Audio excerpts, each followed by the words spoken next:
हमारे देश में सुप्रीम कोर्ट ने बार बार यूनिफॉर्म सिविल कोड को लेकर के चर्चा की है, अनेक बार आदेश दिए हैं,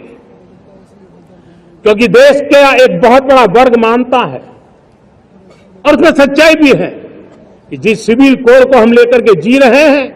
वो सिविल कोड सचमुच में तो एक प्रकार का कम्युनल सिविल कोड है, भेदभाव करने वाला सिविल कोड है। ऐसे सिविल कोड से जब संविधान के 75 वर्ष मना रहे हैं और संविधान की भावना भी जो हमें कहती है करने के लिए, देश की सुप्रीम कोर्ट भी हमें कहती है करने के लिए, और तब जो संविधान निर्माताओं का सपना था उस सपने को पूरा करना हम सबका दायित्व है। और मैं मानता हूं इस गंभीर विषय पर देश में चर्चा हो, व्यापक चर्चा हो, हर कोई अपने विचारों को लेकर के आए और उन कानूनों को जो कानून धर्म के आधार पर देश को बांटते, जो ऊंच नीच का कारण बन जाते हैं, ऐसे कानूनों को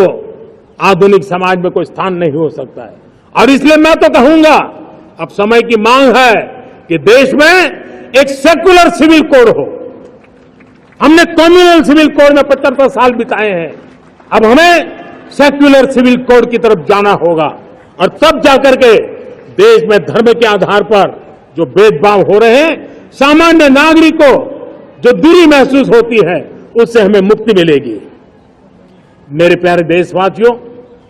जब मैं देश में एक चिंता हमेशा कहता हूं, परिवारवाद, जातिवाद भारत के लोकतंत्र को